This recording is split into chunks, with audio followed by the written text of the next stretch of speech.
एक बार एक सेठ जी ने कथा करवाई। व्यास जी आए, सेठ जी ने अपने सभी मित्रों को निमंत्रण दिया, बोले भाई सबको कथा में आना है, हमने कथा करवाई है। अब यहाँ गर्ग जी ने कथा करवाई, उन्होंने सब अपने फैमिली मेंबर्स को, अपने मित्रों को इनवाइट किया ना, सब आए। तो जैसे कोई अगर अच्छा हमारा दोस्त आता है तो हम क्या करते हैं, उसको स्टेज पर लेकर के जाते हैं महाराज जी से मिलवाने के लिए, महाराज जी हमारा बहुत अच्छा दोस्त है ये।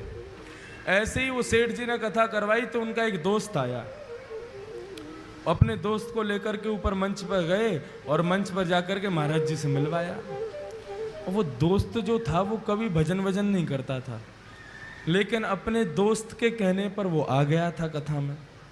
आज जैसे ही मंच पर आया, ध्यान से सुनना सभी लोग, संत जो थे वो चेहरा देख करके ही समझ जाते थे कि आदमी भजन करता है कि नहीं करता। जैसे ही वो उनके पास आया तो जो वक्ता कथा कर रहे थे उन्होंने उससे कहा, वो सब तो ठीक है महाराज, आप थोड़ा भजन किया करो, आप भजन नहीं करते हो। वो आदमी कहने, अरे महाराज जहर खाने का समय नहीं है, आप कह रहे हो भजन किया करो। एक सेकंड का समय नहीं मिलता मुझे फैक्ट्री से, आज बड़ी मुश्किल से 5 मिनट निकाल के आया हूं आपकी कथा में आने के लिए, बहुत समझिए आप। संत बोले, अच्छा तुम यदि भजन करोगे ना तो तुम्हारी जो बिजनेस है ना वो 10 गुना ज्यादा तीव्र गति से कमाई करवाएगा तुम्हारा, देख लेना। अब जिसको अपनी बिजनेस की पड़ी रहती है और बढ़े, और उसको तो उपाय चाहिए कैसे भी बढ़े। अच्छा सच में? बोले हाँ, 5 मिनट बस भजन करना है तुम्हें, सब हो जाएगा काम। कहीं भी समय निकालो, 5 मिनट भजन करो। तो उसने कहा कभी भी कर सकते हैं? बोले हाँ कभी भी करो। और उस भले आदमी ने पता कौन सा समय चुना? सुबह सुबह बाथरूम में बैठ करके भगवान का भजन करता था। बाथरूम में बैठे बैठे सीताराम सीताराम सीताराम कहिए, जाहि विधि राखे राम ताहि विधि रहिए। सीताराम सीताराम सीताराम कहिए, जाहि विधि राखे राम ताहि विधि रहिए। ओ सीताराम सीताराम सीताराम कहिए, जाहि विधि राखे राम ताहि विधि रहिए। सीताराम सीताराम सीताराम कहिए, जाहि विधि राखे राम ताहि विधि रहिए। सीताराम सीताराम सीताराम कहिए, जाहि विधि राखे राम ताहि विधि रहिए। सीताराम सीताराम सीताराम कहिए, जाहि विधि राखे राम ताहि विधि रहिए। बाथरूम में बैठा बैठा वहीं गाता था। पेट भी साफ हो रहा है, मन भी साफ हो रहा है, दोनों एक साथ हो रहे।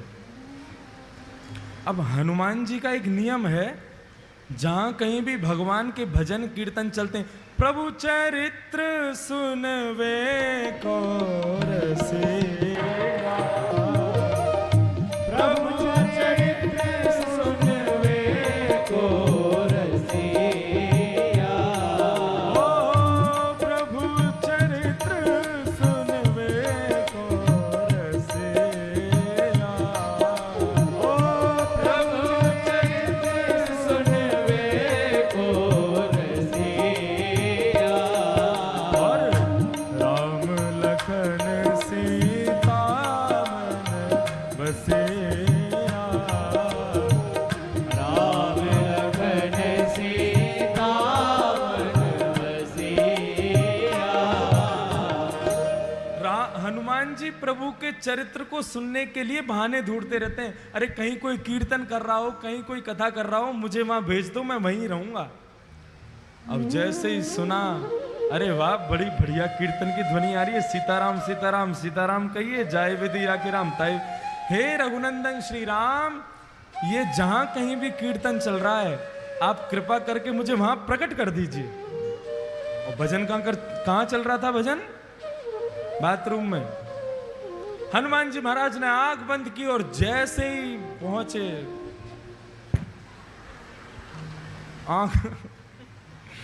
आंख खोल करके देखा, हनुमान जी महाराज का पूरा दिमाग खराब हो गया। क्या कर रहा है भाई? बोले भजन कर रहा हूं। ये जगह मिली थी तुझे भजन करने की? एक तमाचा मारा खींच करके उसको, रुक जा तेरी शिकायत करके आता हूं अभी राम जी से। कभी हनुमान जी का ऐसा दिमाग खराब हुआ, सीधे भगवान। अब इसका मतलब ये मत सोचना सुबह सुबह आप भी कहीं भी कर लो भजन, तो कोई बात नहीं है। हनुमान जी महाराज सीधे राम जी के पास पहुंचे। राम जी के दरबार में जैसे ही पहुंचे, राम जी महाराज बड़े दीनहीन सा मुख बना करके दर्द के मारे करा रहे थे, बैठे थे चुपचाप। हनुमान जी महाराज बोले, मेरे रघुनंदन श्री राम, मेरे प्यारे श्री राम, आपको मैं प्रणाम करता हूं। प्रभु आज एक आपको बड़ी बड़ी विचित्र बात मुझे बतानी है आपको। राम जी बोले, हाँ बताओ। नहीं पहले आप बताओ, आप इतने उदास क्यों हो?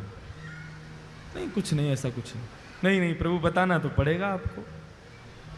अरे भाई बोला ना कुछ नहीं। प्रभु आपको मेरी सौगंध, बताइए ना क्या बात है। मैं आपको दुखी नहीं देख सकता, आप एक बार बताइए तो सही क्या कष्ट है। राम जी बोले, हमारी पीठ में बहुत तेज दर्द हो रहा है। बोले क्यों? बोले स्वयं खुद ही देख लो। जैसे ही पीछे पीठ के पास गए, हनुमान जी बोले कहां देखना है? बोले हमारा अंग वस्त्र हटाओ। अंगवत जैसे ही हटाया महाराज, बानर के पंजे का निशान बना हुआ था वहां पर। हनुमान जी महाराज बोले, प्रभु किस बानर की इतनी हिम्मत हो गई, मेरे होते हुए आप पर प्रहार किया उसने? राम जी बोले, बस ऐसे ही है, कुछ लोगों को ज्यादा ही छूट मिल गई है। बोले नहीं नहीं प्रभु आपको बताना तो पड़ेगा, ये लगी कैसे आपको? राम जी बोले, हम नहीं बोलेंगे। बोले नहीं नहीं प्रभु बताना पड़ेगा। बोले हम नहीं बताएंगे। बोले आप मत बताओ, मैं एक अभी फिंगरप्रिंट चेक करवाता हूं ना। किसके फिंगरप्रिंट्स हैं इस पर? सारे बानरों को बुला लिया विश्व भर के और कहा किसकी हिम्मत हुई मेरे राम जी को हाथ लगाने की? बानर सब कांपने लगे। बोले महाराज हमारी हिम्मत नहीं है, हम तो राम जी को दूर से ही देख के भाग जाते हैं। आप जो उनके पास रहते हो, हम मारने की सोच भी नहीं सकते। बोले ऐसे नहीं बताओगे, एक एक करके आओ और अपना हाथ रखो। जिसका हाथ यहां पर सटीक बैठ गया उसी ने मारा है। और एक एक करके सारे बानर जा रहे हैं, राम जी के उस पंजे पर हाथ लगा रहे हैं। राम जी मन ही मन प्रसन्न हो रहे हैं, कर लो सब कुछ कर लो, जो करना है कर लो। एक एक करके सारे बानर चले गए महाराज, एक का भी हाथ नहीं बैठा। हनुमान जी चरण पकड़ के बैठ गए, प्रभु बताइए ना किसने मारा? इनमें से तो कोई भी नहीं था। अच्छा बता दूं? बोले हाँ बताओ। तुमने अपना हाथ लगा के देखा क्या? हनुमान, अच्छा मैं आपको लगता है मैं मारूंगा? नहीं मैं मार तो नहीं सकते, पूछ रहा हूं तुमने लगा के देखा? बोले नहीं, एक बार देख के आओ। हनुमान जी महाराज पीछे गए, घबराने लगे, कांपने लगे। बोले मैं हाथ कैसे लगाऊं? और जैसे जैसे हाथ पास आता जावे वो वैसे वैसे मैच होता जावे। और जैसे ही रखा बिल्कुल उसी शेप का था जिस शेप का हनुमान जी का हाथ। हनुमान जी रोने लगे, प्रभु मुझसे ये अपराध कैसे हो गया? तब राम जी कह रहे हैं कि भक्त भक्ति भगवंत गुरु चतुर नाम वपुए,